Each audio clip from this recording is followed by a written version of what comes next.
Donald J. Trump, and he's finally back to the office for the second time. And I think the more that we are concerned of is his foreign policy, especially for the Middle East. So to talk about it, I have here with me in the studio is Dr. Azmi Hassan, who is a geostrategist and also fellow at Nusantara Academy for Strategic Research and ASR. Assalamualaikum, Doctor. Waalaikumsalam, DJ Betty. Alhamdulillah, it's such a pleasure to have you in our studio for today. How are you, Doctor? I'm good. Thank you for for this opportunity. I think the general perception, DJ Betty, about the US president regarding the Palestinian issue, it won't make any difference who is the president. But in this case, it will make a huge difference if the president is Donald J. Trump. It's going to make a huge difference regarding the Palestinian issue. You mentioned about, Donald Trump. I would say he's the president who acts. There's no English word. There's only a Malay word to it. He acts sembrono. Sembrono. Yeah, impulse. With impulse. So it is going to be a very challenge. We have gone through to his first term for the fifth president. Yeah. And I think we have gone through. A lot of people, nation gone through that, including us, Malaysia. I think to be in a positive note, DJ Betty, I think we also can handle Trump in this case. And it's quite, I would say, this time in the 2024 election, it is differ from the previous one because here there's been conversation that the genocide towards Palestinians also plays a role on the voters' decision on who to vote here. And people are saying that there is actually both are worse for if you're talking in context of the genocide. There's no better option here. And I think one prominent here, we could see that in Harris' loss towards Trump's is quite significant here because of they are saying that the Muslim American or the Arab Americans, they don't want to vote for Harris. Well, their vote for Trump is actually, some say that it's a show of protest of their disapproval, of their disappointment towards Biden's administration policy on his approach or his support towards Israel. So what is your thought on that? Michigan is a good example. Why Michigan is considered one of the 7 swing states. Yes. Trump make a sweep of it, and Michigan also goes to Trump. And why this is significant? Because Michigan has the highest, you said Arab American, but Trump during his victory speech, you said Muslim American. Muslim Americans. He said Muslim American. During his victory speech, I still remember that early morning, he said he thanked Muslim American. I think he said that's one of the reasons why he won Michigan. Actually, it's not. Why then? You mentioned about protest vote in this case by Arab Americans.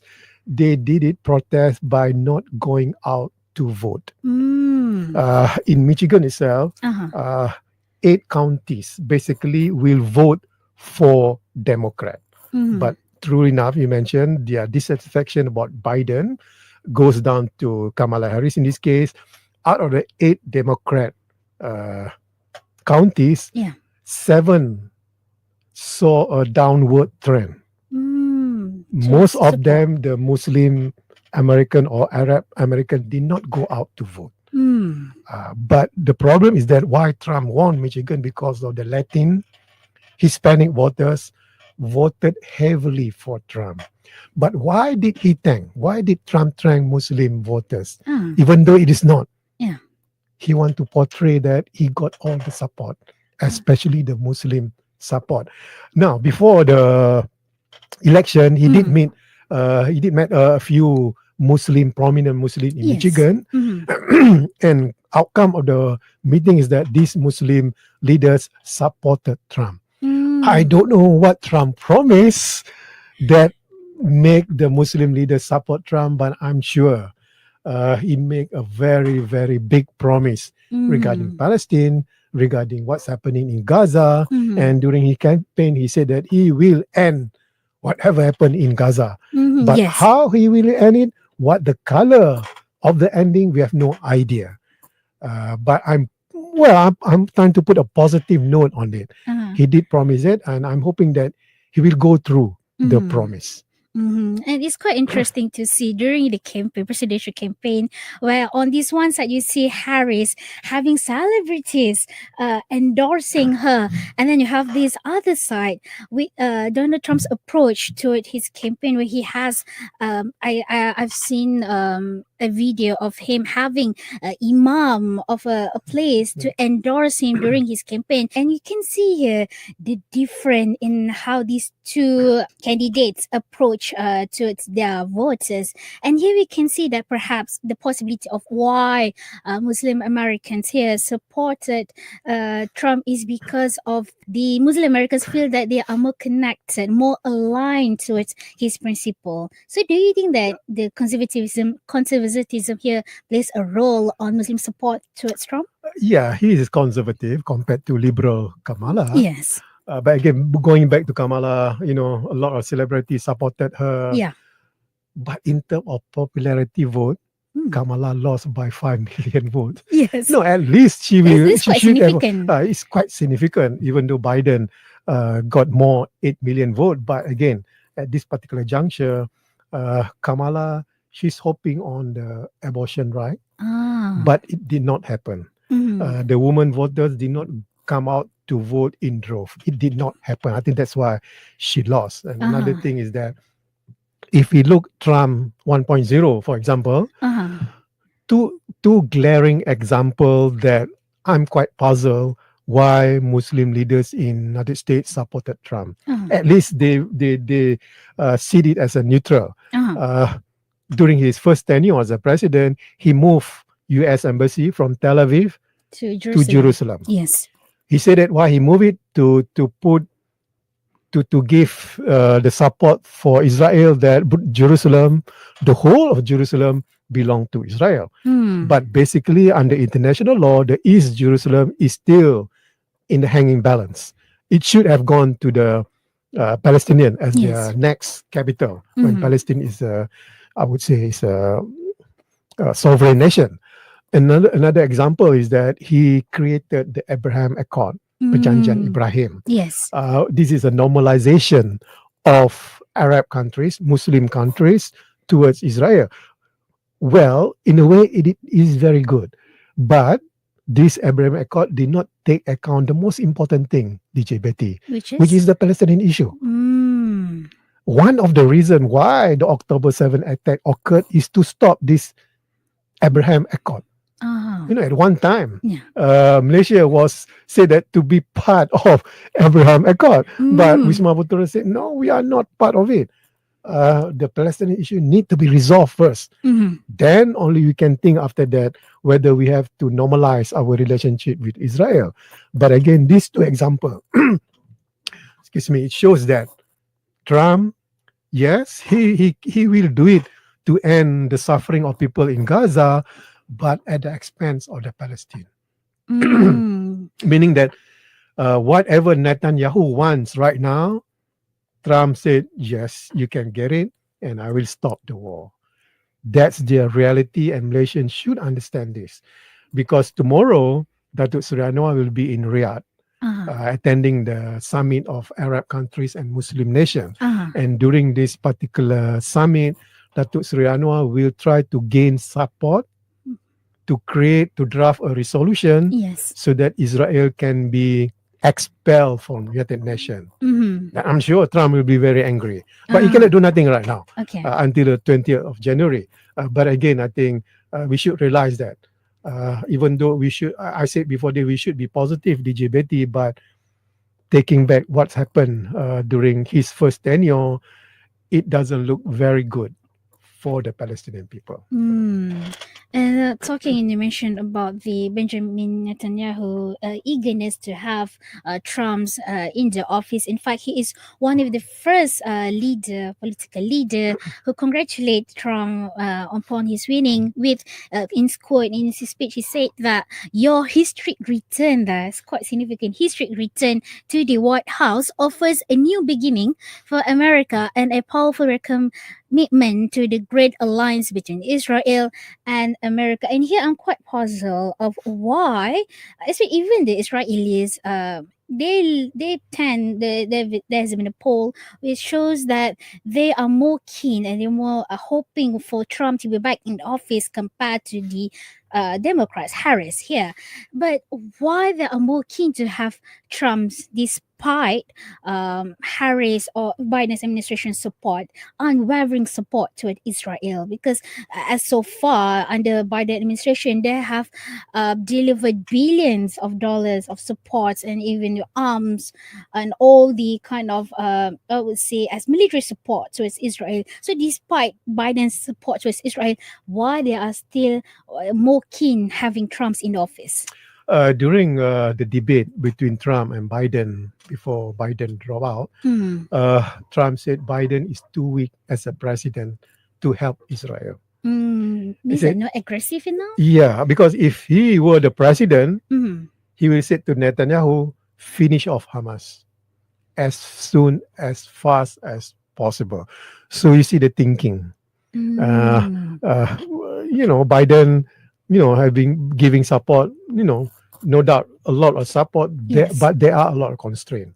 And 3 weeks ago, Anthony Blinken, the state secretary, together with the defense secretary, Lloyd Austin, sent a letter to their counterpart in Israel, specifically saying that Israel within 30 days must improve the situation of humanitarian aids coming into Gaza. Yes. Within 30 days. If not, we'll take action. What kind of action? We have no idea.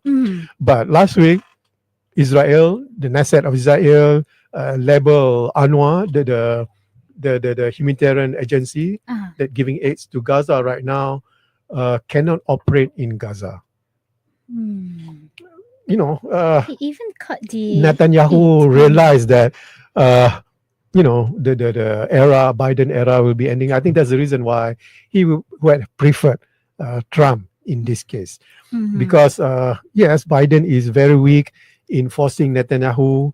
But again, in certain times, I think that's one reason why Netanyahu fire or expel his defense minister, Yoav Gallant, few days ago. Yes. Because Yoav Gallant is too, I would say, friendly with Mr. Biden. I think that's why the reason he expelled Yoav Gallant, the defense minister.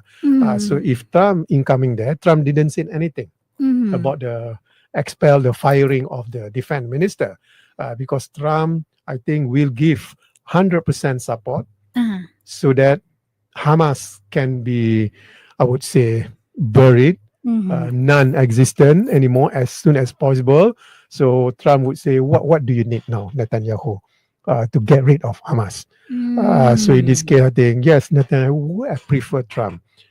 But again, yes, it is true that the perception that whoever the president, it won't make any difference in terms of who support Israel. They will support Israel, no doubt, but to what extent they will support. Trump will export to the maximum level. And right now, DJ Betty, Trump or Republican is controlling the Senate. Yes. And most probably the House, the House of Representatives, most probably. So in this case, Trump will have a free hand without any objection. Yes. And he will elect his cabinet that will follow his instruction to the dot. So is it wrong for me to say that for his second term, we should expect for the worst for the Palestinian genocide? Yes, expect the worst or expect the current situation. When he said that he will end the Gaza suffering, he will end the war according to the Netanyahu wishes. And the Netanyahu wishes right now is the current situation where Netanyahu want to control the northern Gaza. And whoever is staying in northern Gaza should go to the southern Gaza. So 2 million plus Gaza people will be constrained into the small area of southern Gaza. And the border between Egypt and also Gaza will be controlled by Israel. And the northern part, 100% will be controlled by Israel under the pretext of security. No. I don't think it's all about security. It's all about the illegal settlement. Currently in West Bank, there are 40% of illegal settlement. Only 60% belong to Palestine. Palestinian. So they want to create another illegal settlement in northern Gaza. Now, that's the solution that Trump has in mind. Not that I can read Trump's mind, but looking at his behavior before this, how close him with Netanyahu, I think it is very grim indeed. Very grim indeed. Yes, there will be a two-state solution, most probably during Trump's era, Yeah. but that kind of two-state solution. So the Palestinian will be always on the losing side. It's not the equal divided. Not even we can say equal. It is a very heavily loop-sided toward Israel in this case. And in case of Malaysia, we advocate for a two-state solution, but according to the pre-1967, before the war. Yes. But for Trump, I would say it is a current situation, meaning also that the East Jerusalem will be belong to Israel. That's very grim indeed for the Palestinian people. And going back into the Muslims, Americans, they're saying that their support for Trump is because they have this hope that Trump might do something different, at least different from what Biden, Biden administrations are doing right now.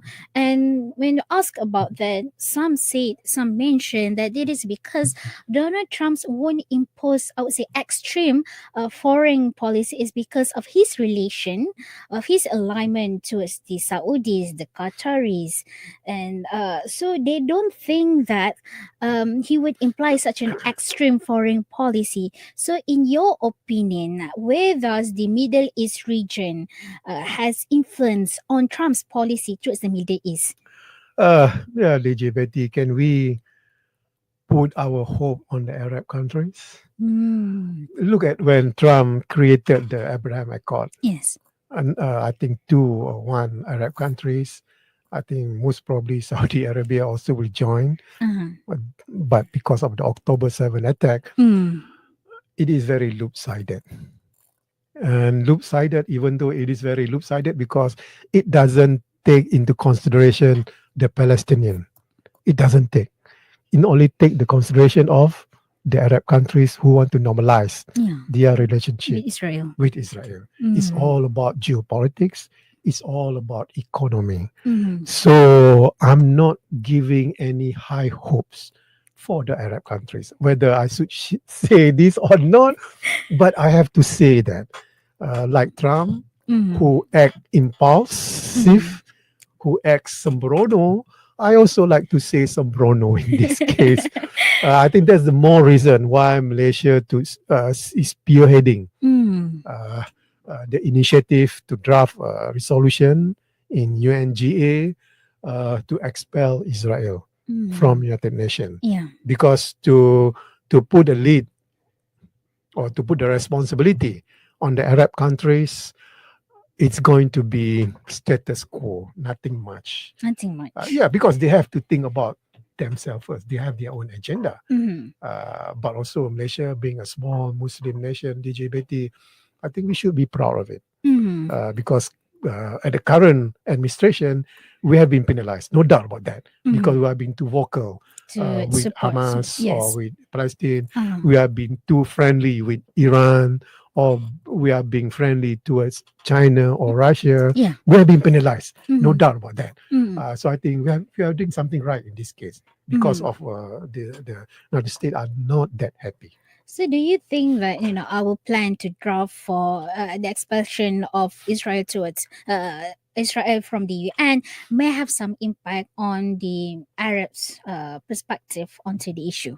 Depending on which country will support the draft resolution, depending on that. I think not only we want the support from the Arab Muslim country, but more important from the other nations, from the European nation, from the Americas. We need that kind of support because Israel is the most member that have been, ignoring whether it's a UNGA resolution or whether it is a Security Council resolution. They just ignore it.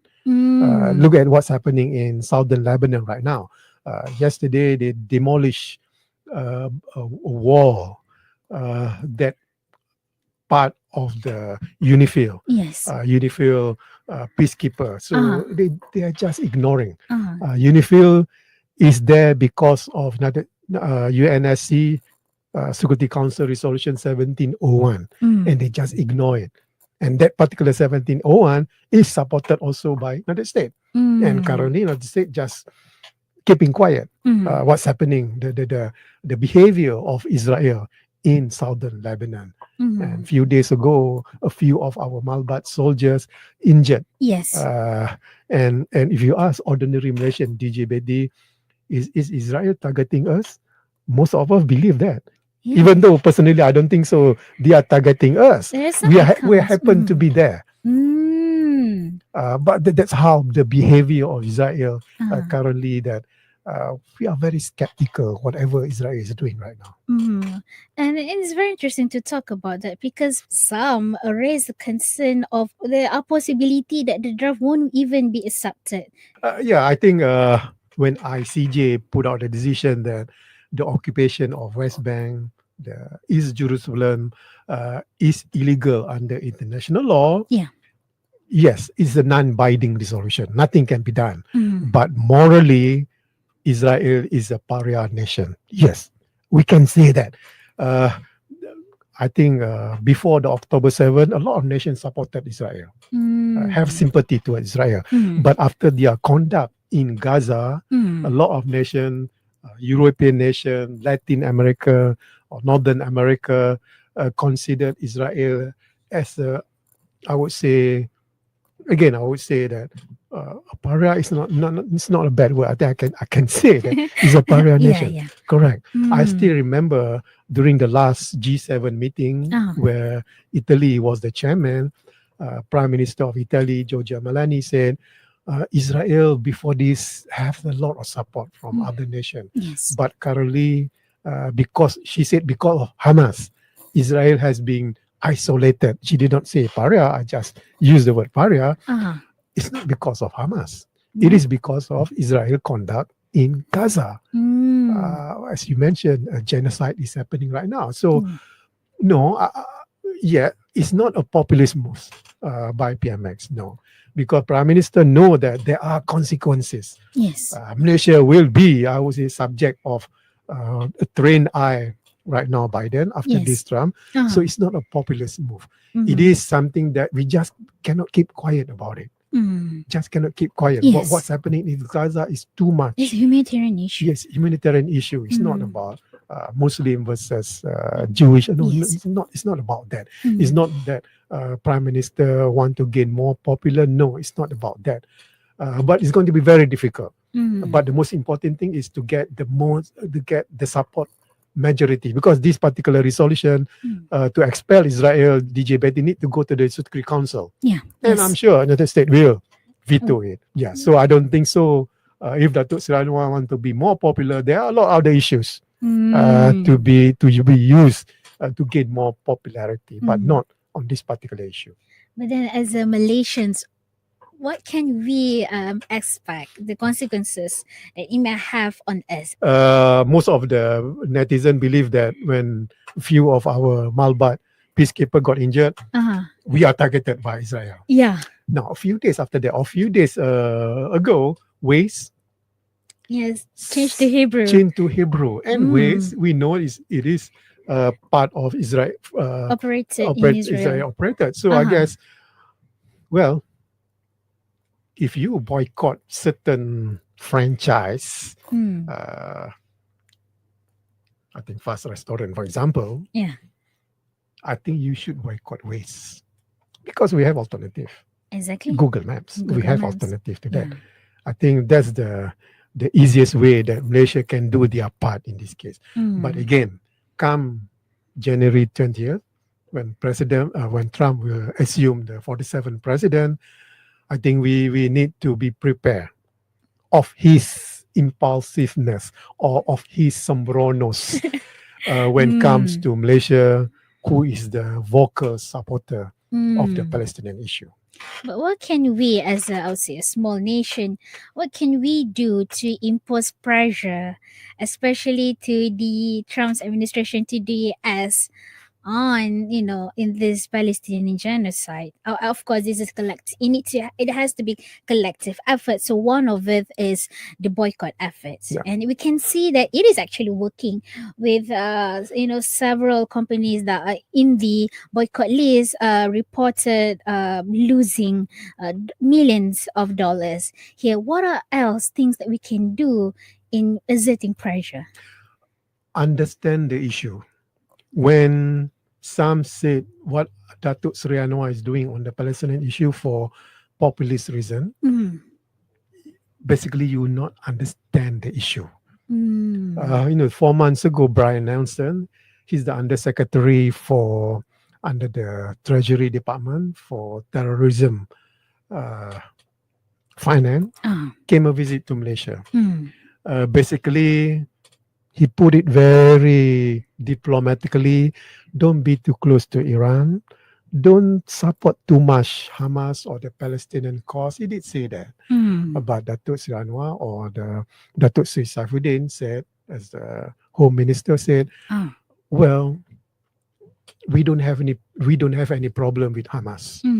We don't have any problem with Iran. United States has that kind of problem. So we are an independent country, even though we are a small nation. We will formulate our foreign policy according to our benefit and according to which thing that we think right. And this happened again during 2 weeks ago in Laos. Yeah. During the ASEAN summit, where Anthony Blinken, the Menteri Luar, the State Secretary, talking to Datuk Seri Anwar not to be close to Russia. And Datuk Seri Anwar said, well, that's our foreign policy. If you have a problem with Russia, that's your problem. So I guess we should understand the issue before we criticize our own leaders in this case. Because during Biden era, a lot of, hand twisting is happening, but it's happening in the background that we are not aware of. That's how Kamala Harris will operate if she is the president. But Biden will be differently. He acted differently. He will show it in front of us that I will pulas tangan Malaysia. He will do it differently. So we should understand how to react with Biden, how to react with Trump as the president. I think that's the least that Malaysian can do to understand the reality of it. So the key point here is to educate ourselves of this such I would say complex issue actually, because it involves several parties, not just two parties between Israel and Palestine. Also the involvement of the US and also the other countries. And going back, I would like just to briefly mention about the foreign policy here. Some people say, as you mentioned in the earlier of the conversation, that Trump's will be sembrono, and taking that sembrono itself, some people say that the Middle East issue is not even one of his main priorities, because some say that he will be more concerned of the conflict between the Ukraine and the Russia, and of course he is probably prominently known of his concern of North Korea. So talking about that, do you think that he will not be totally focused on the Middle Eastern issue in his administration? No, I disagree with that kind of narrative. Because when we talk about Middle East, it includes Israel. So whatever he is doing right now, he want to protect Israel, want to give advantage to Israel. So I would say that he will concentrate on the Middle East. But if we say that Trump will basically ignore Asia Pacific, most probably, or whether he will ignore ASEAN, most probably. I'm not sure when Malaysia will take over the chairmanship of ASEAN. I think coming this January, there will be a summit, ASEAN summit. I'm not sure Biden will send his Menteri Luar or not, or maybe lower than that. And if Trump will take over after January 20th, yes, whether he will give his attention the Asia Pacific region, as Biden gave the attention, beginning with Obama gave a huge attention. Yes. Most probably he will not give much attention, except when it comes to when China is involved. Then only he will wake up him. So for Middle East, I think that's where his concentration is, because the support of the American people, depending on what the president is doing, helping Israel in this case. And as we are reaching the end of this conversation, I would say as the final take for this interview, what should we embrace for Donald Trump's second term? I'll give an example during Donald Trump as the 45th president. This happened during March 2020. Yeah. At that particular time, West Capella is doing some research work in our EEZ, Zone Exclusive Economy. At that particular time, 1 month and a half, Coast Guard, Chinese Coast Guard was shadowing the West Capella. And Trump was the president at that time. He sent 2 warships. Yes. He sent 2 warships, and he said that to protect Malaysia from being bullied by China. But actually, it's not. He wants to score a point with President Xi Jinping. So his foreign policy in this case is very, I would say, sombrono, impulse, and very raw, very brutal. So expect more in the coming next 4 years. And with that being said, I would like to thank Dr. Azmi Hassan, who is a geostrategist, on his insight on today's conversation, the outcome of the US presidential election and its impact on the Middle East and Palestinian genocide. And we hope that Dr. Azmi's sharing for today give you some insights, some knowledge on how can you educate yourself on this such complex issue. And dear listeners, thank you for listening to us. If you like to ask any question or share your thoughts on today's conversation, you can leave it on the comment section of our posting on Facebook and also YouTube, or you can simply leave a message on our WhatsApp at 01129004004. And again, I would like to thank Dr. Azmi for his insight on today's topic. Assalamualaikum. Waalaikumsalam.